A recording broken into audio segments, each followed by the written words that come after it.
Be careful. Don't let your sadness take over. It's a good question. How are you managing your sadness? How do you manage your difficulties in life? How do you manage your disappointments? What's out of your control? Because sadness affects us. Sadness changes our behavior. A person who is sad, for example, starts eating less or more, right? What's the big one? The big challenge, right? For us who live this constant struggle, because we are all constantly living this struggle. We all have reasons to be depressed. If you want, you can find reasons in your life every day to be defined. You are depressed. What will make a difference to prevent depression from entering our lives is us. It had already reached me a while ago. What would I like to read? It's an email that deals with the issue of depression, and I found her approach interesting. She said to me, "Father Fabio, I hope I'm not inconvenient with my message. I have great respect for your work, and I often see your words misinterpreted, but I've been a little bothered to see you talk about depression. From what I can understand, you never treat depression lightly. But are you referring to those people who can't experience 5 minutes of sadness? And those who already have autonomy, call themselves depressed, and feed on that and not on any medication? Those who don't want to see that reality is harsh and that it's necessary to fight every day, who just want an easy path. But even so, Father, I don't know why your FA still bothers me. You have nothing to do with this.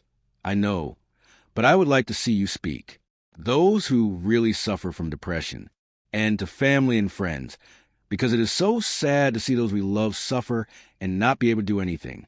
As you said the other day on Twitter, no matter how much we are supportive, it is not possible to take away the pain of those we love. I am from the Archdiocese of Sao Paulo, a region that is psychopathic, Brazilandia. And perhaps you've heard of that priest who was found dead there in Sao Bento, do Sapucai. He worked in a parish nearby and also suffered from depression. He had to be moved to another parish. But unfortunately, it wasn't possible to save him. He was an excellent priest, a seminary rector, had countless skills, and many people liked him. But unfortunately, no one was close enough to notice his depression or even try to help him. When he died, many friends who were estranged couldn't accept that someone who was once so happy was suffering from depression. So I started thinking about this. Why do we distance ourselves so much from the people we love? Why don't we take the time to really look at those we love? Look at them slowly so we can realize if something is wrong before it's too late. And, on the other hand, why do we so often close ourselves off in our problems instead of sharing them with someone, with our friends?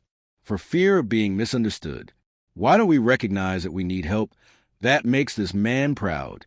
And at this point, what you said bothers me a little. I know, I repeat, that at no point do you refer to those who are truly depressed when you say that a person is sad for 2 days and then runs to take medication.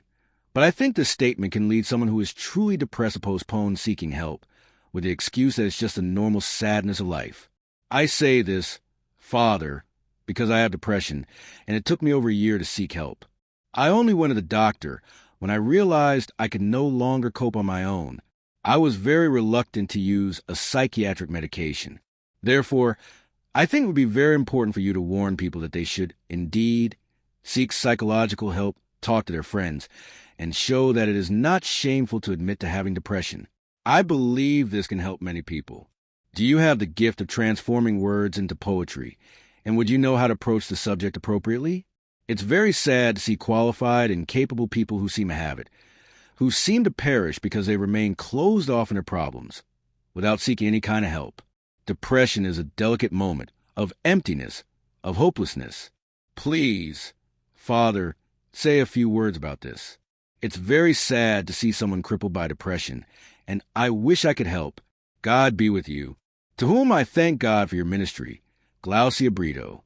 Thank you very much, Glaucia. We always talk about depression here. And you're right. Sometimes we can. It's forgetting to prolong things a little, right? To unfold, as I like to say. Reflection. One thing is a fact. We can't consider sadness. All sadness as depression isn't sadness. It's a normative fact. This is a norm. We are sad. We are sad because a tiny reason we extend it and keep feeding it. Sadness is part of it. We get disappointed, and it's natural for that to happen. We are human. We are not machines. And depression? It's a sadness. That doesn't go away. It's a sadness without reason. Often, when we identify that we're prolonging another period of suffering, it's already a warning sign. So, if you realize that you have a family member at home, after the loss of a family member, the loss of a job, after betrayal, these are serious situations, right, that happen and that take away our lives. That's it. For example, the other day I saw a girl who lost her boyfriend. If you saw that girl in the first week, breakup, you'll die. She was so devastated. She couldn't leave her room. She couldn't open the bedroom window. So she spent a whole week, almost 10 days, practically 10 days locked inside her room crying. So there we already had reason to think, are you depressed? And I immediately said, no, this isn't depression. She's crying, which needs to be cried out. If after a month or two, we feel like she's not responding, then yes, it's time to seek help. A psychotherapist? When she's crying, we need to seek out friends. We, who are friends, have to get close, to try to break that barrier. Ask for the right to talk to her, even if it's just for 5 minutes, so we can closely follow that suffering. If we saw it later, and sometimes our friendship context is enough to make us respond. Life overcoming that difficult moment. By the way, folks, I keep thinking about this. A true friend? As the song says, it's not by Milton Nascimento. A friend is the best place. I have no doubt about that. How important it is in this life of many acquaintances, because we have many acquaintances. Social networks give you quick access to people. You talk, you write an email. The other person responds to you immediately. But we need to know how to differentiate. The friend, here I'm referring, is it the one with whom you share your intimacy? Frequents your house? Who knows your other friends? Because when you know someone, they know a facade, they have a vision of a facade, which isn't always the truth. Doesn't the acquaintance have access to your personal truth? No matter how much you want to show them. This thing about virtual life providing intimacy. Okay, it can, and there may even be 11 exceptions, but I don't believe in that. I believe in closeness, which can even trigger a future friendship. When you decide that you will establish closer ties with that person, or that you will visit them, or that they come to visit you, like pilgrimage groups, right? During the years I went on pilgrimage, many friends left these trips because they maintained contact through social media. They arranged meetings. Suddenly one started visiting the other, and their many true friendships were born. So we need to differentiate. Who are the friends we can seek in times of our pain, in times of difficulty? And a true friend is the one who comes to try to break this cocoon of temporary pain. But this same friend is the one who will help us understand when it's time to seek therapeutic help. Because sadness makes us. Sadness changes our behavior. A person who is sad, for example, starts to eat less or more, right? But then again, they will eat what they shouldn't, right? You're going to eat chocolate. You're going to eat it because these are foods very typical of those who are emotionally unbalanced because of sugar. The body is not stupid, no. But this excess sugar causes a rebound effect, which is the effect is worse than the initial cause. So, it's natural that in a period of sadness we lose the rhythm of life. We stay locked inside the room. It's natural that that environment will be unfavorable to our physical health. Chemistry. And then that chemical process of depression comes in. Because when your levels of joy, what joy levels, right? Yes, they are hormones. It's not by chance joy.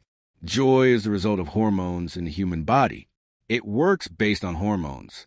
You wake up because the hormone was released into your blood. You sleep because another hormone was released into your blood.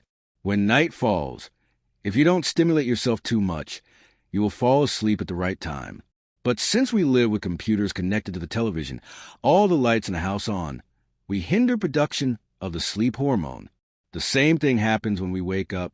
There will come a time when your body will give you a stimulus to wake up, the cortisol that we produce in the morning, right, which fights many things. It may seem bad, but it also has a positive effect. Joy is produced this way. It is chemical. It is the functioning of the organism which will provide us with well-being, and that is why activity. Is it for the health of the soul? Can't we separate them? Does what we do to the body affect the spirit? What happens when we exercise? We produce endorphins, which are substances responsible for well-being. So the person plunged into a state of sadness, stopped eating properly, stopped exercising, and just lay in bed. And it's natural that there's also an internal disorder, which can worsen over time.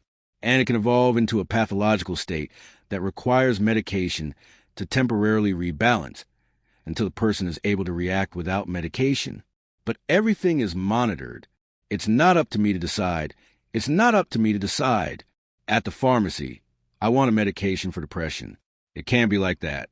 Or I want a medication to help me sleep because I'm sleeping badly. It's not like that. We need to be responsible with our health. Let's look for a good professional who will evaluate us, who will do with our exams, who will ask us for a more thorough investigation of this sadness to know if it is chemical or if it is motivational. Because if it is chemical, we need medication. If it is motivational, we need to change the structure of our lives. I say it again. While all the time there are people who are really depressed, and it's sad. Depression is a very sad illness, which is why we must be very supportive when we have a depressed person at home. We need to be very attentive when we identify this process in ourselves, to run quickly, to seek help quickly, so that it doesn't get worse. Do you know that many suicides happen when the person is out of endorphins? That is, chemically speaking, they are unable to feel well-being. So, suicide is often a chemical consequence as well. A person is out of one of markets, chemically speaking, to be able to face the difficulties of life. From Father Fabio. I'm Roberta. I've written to you several times, and I'm very worried about my mother. After all, it's been 8 months since she fell into a very strong depression, and we don't know what to do anymore. My sister and I really can't take it anymore because it's been very difficult and painful for all of us. I know my mother suffers a lot, but I also come to the conclusion that she doesn't try to change. She's in therapy, and the doctor himself says she needs to react. Only her, but she remains the same. Sometimes I lose my composure, yell at her, and then regret it. I don't know what to do anymore. She asked me to come to the table, to go to the beach, the movies, several other things, and nothing. She wants to. She just sits at home, lying down, and every day I feel something different. Stomach ache, headache. The other day, she called distressed, say her eyes felt like they were popping out, as if she had an 11. High blood pressure in her eye. Anyway, it's been very heavy. Father, I know God doesn't give us a burden we can't carry, but it's quite difficult, and we'd like to ask if you could help us. Yours truly, Roberto from Recife. Roberta, the process of depression needs to be treated with great care. My daughter, we've already talked about this, right? The first thing is that a patient with depression needs to be very respected. Now comes a time when respect also includes taking firm action with that person. First, because we need to seek appropriate treatment. It's funny that depression is on the rise these days, but has always existed throughout history. We have this depression and today there are many, many, many cases. Even though we come to the conclusion that they are not the result of a strange way of living, a way of living, which is directly linked to our diet, it is directly linked. It is to our habits. I would say that you need to be careful with your mother in this sense. Respect her. Be patient with her. But you also need to establish the rules. Whoever is sick needs to be treated. Because if the illness is not treated, the whole house, then seek the best resource, the best treatment. Try to change the context of that person's life a little, knowing that the first step is a doctor who can make a good diagnosis. And sometimes it is not the best diagnosis yet. Sometimes many people do not get better from depression because they have not yet found the right medication. Unfortunately, my friends, I personally think that we cannot remain with a diagnosis alone. We always need to seek a second opinion. It's important that we have the second option. And the other depression, which is also very common among us, is born of personal dissatisfaction, the result of the setbacks we experience, of the things that happen, of the inadequacy we experience, right? Because sometimes we don't know and things happen. We look at that whole tragedy and think, what now? How am I going to react to all of this, right? It's a problem. Difficulties exist, We are all involved with the difficulties that are part of life. No one is. I thought, now, how am I going to react to all this, right? It's a problem. Difficulties exist. We all face difficulties, which are part of life. No one is immune. And there's no way you can get a vaccine and say, look, when suffering comes, I'm already prepared for it. You may even be prepared, but you won't be immune to it. You will suffer. You will be shaken. Now, how long does a depressive process take? When does this sadness last too long? First, we need to distinguish this, right? Isn't all sadness depression?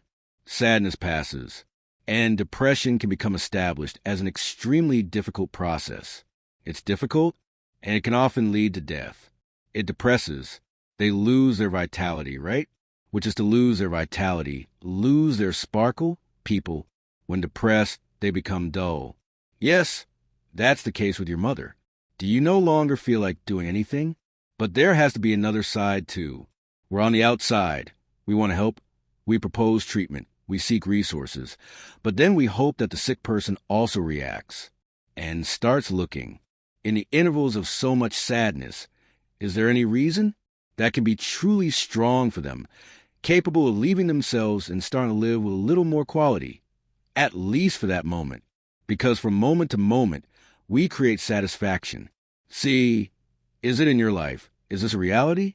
Let's say today I had disappointments all day, but I need to find in the midst of this a pile of disappointments, a space where I can have satisfaction, and then make the effort to allow that satisfaction. I took a little longer inside myself, because when you allow satisfaction to take a long time, automatically you are preventing the prevalence of heartbreak. Isn't that so? Boy, but it's too hard. Unfortunately, we don't have it. How can I tell you it's going to be easy? Because it's not. Life is hard. It is hard, but all the time we are. She also gives us a reason to be satisfied, but we don't see it.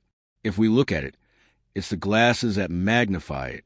Whatever is causing the problem in our lives, it's very likely that we'll only see the problem. It all depends on what we illuminate, my friends. Isn't that right? It all depends on what we illuminate. You have a light, you have a focus, and you direct it. This is a rule. Where do you put the light? I say this now to everyone who in some way feels depressed, right? Anguish, be careful. Don't let your sadness linger inside you too long. Deal well with yours, with your suffering. Learn to deal with it. Discover that suffering is a bridge you cross. Isn't it the river where you sink? It can't be the river of your sinking. It has to be the bridge of your passage. That's because, my friends, if not, we won't be able to handle much. That's why I'm so worried. Depression, this chemical that is a result of my body didn't produce serotonin, the well-being chemical. My body didn't produce that substance that is responsible for that, for the nerve connections here in my brain. So there has to be a medication. The doctor will diagnose this and give us the medication. And don't be fooled. You have to change your habits too. A pill won't change your life. I'm very afraid of those people who think that medication is the solution to everything. Solution A, medication is a tool. Why do you react? And then the solutions start to happen because there's no magic, my people. There's no magic. If there were such magic, someone would write a book about it, and we would all have our solutions. Read the book. Did it sound good? No, it's the attitude towards life that makes the difference.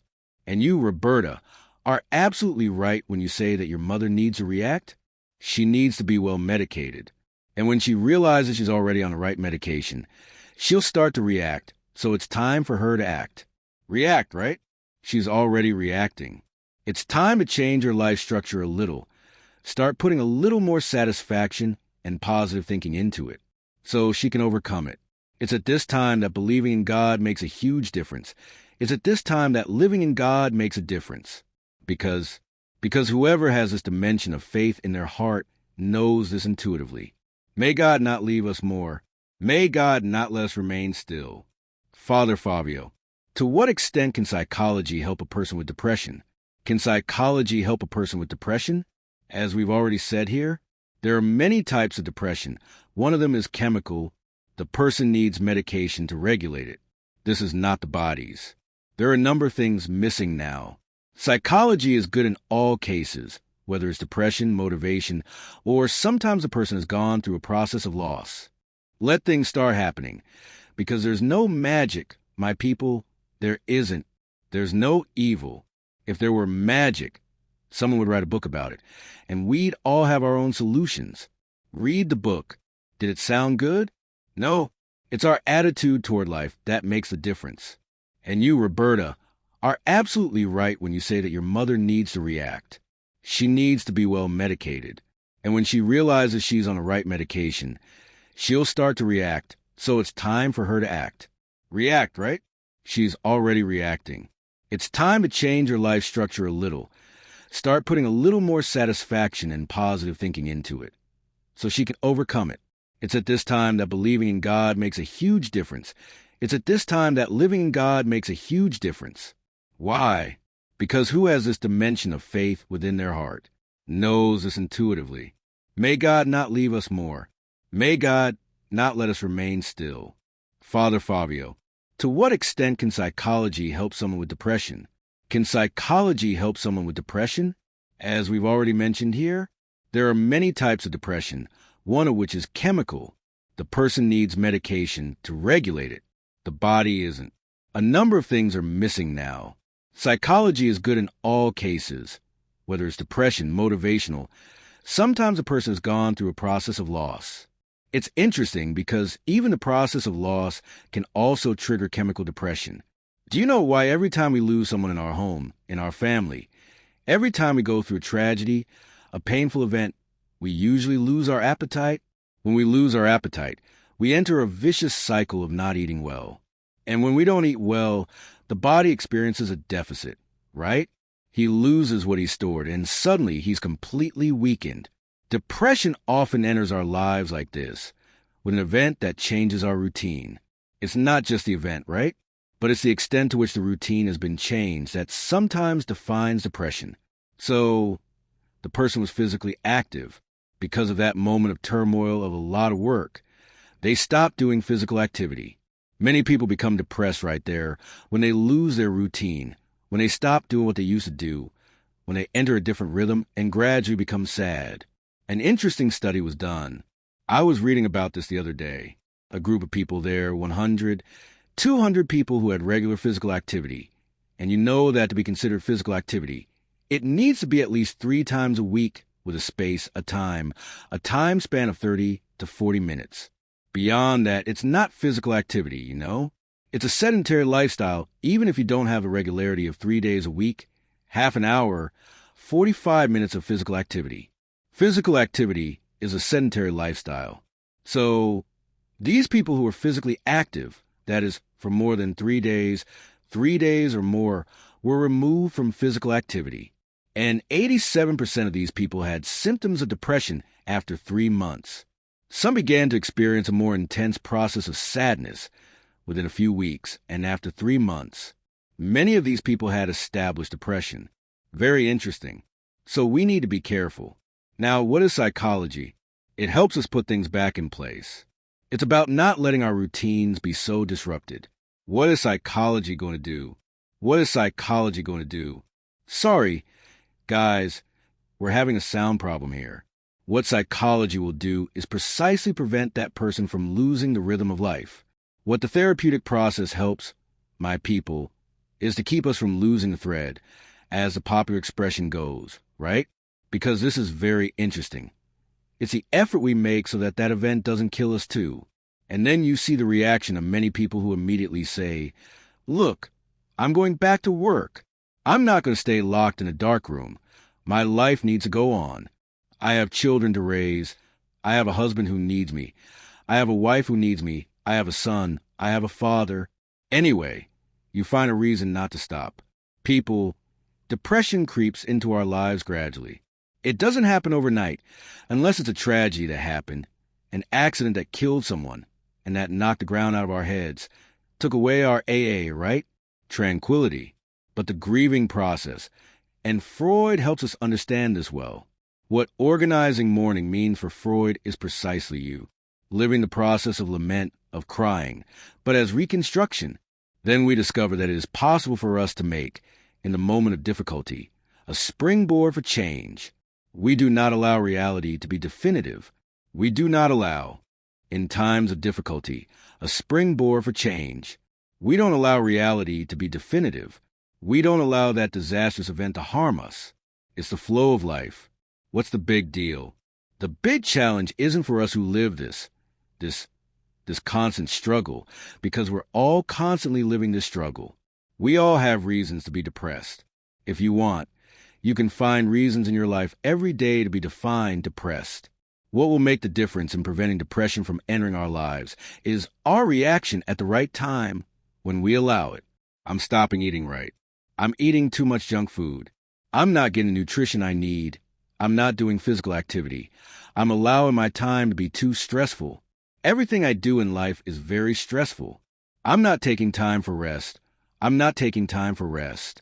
And then you find and discover for yourself the weapons to fight this process that is sometimes so painful in a person's life and even leads to suicide. Today we have many, many cases of depression that reach the extreme of suicide. So we need to take care of ourselves. It's a good question. How are you managing your sadness? How do you manage your difficulties in life? How do you manage your disappointments? The things that are beyond your control. I have a tendency to get very angry, right? I get angry very easily. And managing anger is a way. I need to find a way to manage this anger, because otherwise, every time I get angry, I release a terrible toxin into my body. Every time you get angry, every time you yell or fight, you are releasing a highly harmful toxin into your body. A toxin that makes you sick. A toxin that takes away your health.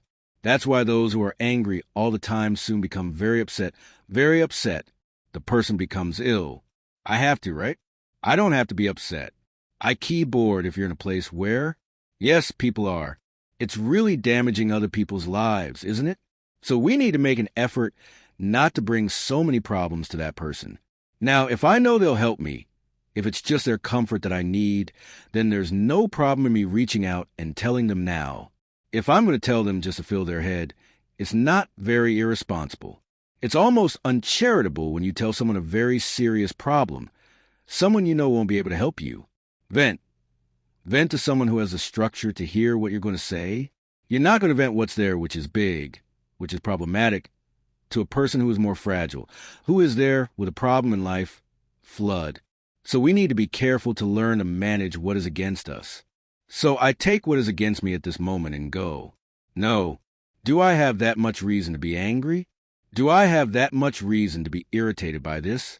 Just today I was talking to Monica, who works with me at the office in Belo Horizonte, and I apologized. She said, Monica, I'm sorry because this week I've been really nervous and sometimes I talk on the radio.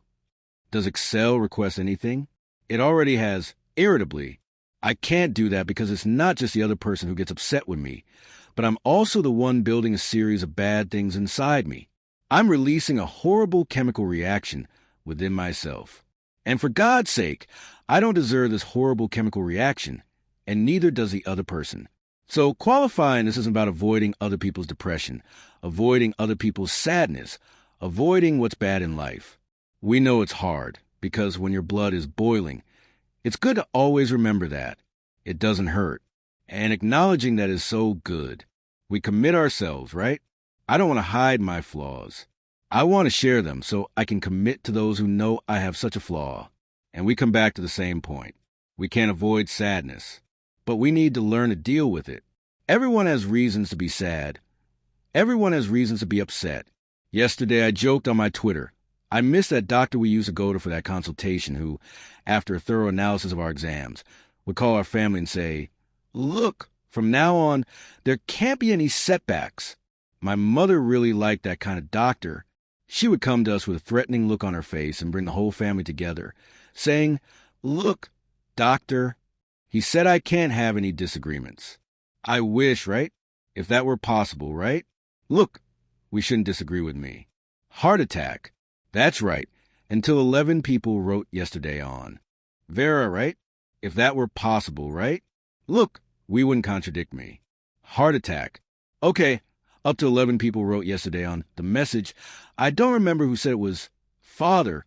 Forgive me if I'm wrong, but sometimes when I have it, it was Adriana Maranjo from Maceo. She wrote like this: Father, I'm a doctor, right? Adriana is a doctor. She said that when I see that the elderly people she cares for are very stressed because the family is giving them a lot of work, I call the family and say, look at your grandfather. From today on, your mother can't be upset and has to do this even if you're missing out on Disney, because I do it too. Do you know why people are sometimes so insensitive? They want to take it out on children and the elderly. Situations that no longer need to be dumped on them, the children, because they're not yet ready. They're not able to absorb that burden of problems. So let's ease things. It's not about deceiving them, no. Did she die? If she died, she has to tell the truth. But there are situations that we know will be traumatic for her. For them, we can't say it the same way we say it to an adult. So the content is the same, but the way we say it can be different. The same thing with the elderly people. Sometimes the elderly won't. They won't have any way to change the situation reality. And we go there and unload all our anguish on them. But then without disagreement, we don't live. We will be disagreed all the time. But it would depend on how we manage these situations that disagree with us. Suffering is inevitable, yes. Now, what blood will we shed in the times of the suffering, right? How long will it last? Because that's the big question. We can't stop the sadness and difficulties of life from hitting us. But how long the effects last will last within us. And that's up to each of us to manage. And always having clarity that if we don't take action in the face of suffering, it will suffocate us. That's why it's so important for us to know, to work with this clarity. I have to live in a way that is favorable. My resilience. I have to strengthen resilience, that movement. What a little bottle does when it's placed at a high altitude, and then when it returns, it changes the atmosphere. It gets all crushed and then returns to normal. Yes, we will favor this capacity for resilience, like with our lifestyle. That's why they talk. It changes the way we live. First, the way we think, and consequently, changes the way we live. Our religious process, our religious experience, it has to constantly make us think the way we live, because if not, it will be infertile in our lives. I listen to evangelicals. I participate with the rich. I pray. But all of this needs to affect my way of being. What does this strengthen me? The gospel. There is no passage in the gospel that is unfavorable to human beings. Jesus' proposals are always favorable. He will propose to us goodness, truth, yea be. He will always propose to us virtues that help us live. That's why I like to say that the gospel is not a burden. It's the opposite. It relieves burdens. It's a thought that when we are able to absorb and internalize, it's part of our character, right? I listen to the preaching. I listen to the gospel. I pray above all this. And this reality is internalized as character. Then yes, I am living a movement. Am I allowing God's redemptive movement in my life? That's what we need to do every day. No one is ready. I need what you need. Everyone, every day we have an obligation to put on the table the life we are living. What are we doing with the stones that life throws at us? Are we transforming it into something positive, or are we allowing these stones to knock us down or hurt us excessively? Are these stones making us sad so that we can move forward? Or are these stones causing us that depression, that sadness that depresses us? To end the story of my friend who was locked in her room for 10 days. One fine day, she takes a good bath and decides she is going to live again. And that boyfriend became a turn page. Whoever saw the suffering of that moment never imagined that that girl will recover. But she decided to live. Because everything depends on this, my people, on our decision. If we want to live or if we want to die, the word tells us, before you, I put life and death. But you have to know how to choose. If you choose to kill, you'll also die. But if you let me live, you will also live. Choose today. Life, which is much more interesting. Choose today to cleanse your heart of all excess. Choose to collect the stones that life has thrown there and use all these stones in the construction of steps that can help you go further. Thank you for because everything depends on this, my people, on our decision, whether we want to live or whether we want to die. The word told us, before you I put life and death. But do you have to know how to choose? You choose to kill too, you will die. But if you let me live, will you live too? Choose today. Life, which is much more interesting. Choose today to cleanse your heart of all excess. Choose to collect the stones that life has thrown there and use all these stones in the construction of steps that can help you go further. Thank you for your company. Pour upon you, upon your life, the blessing and protection of heaven from Almighty God, Father, Son, and Holy Spirit. Amen.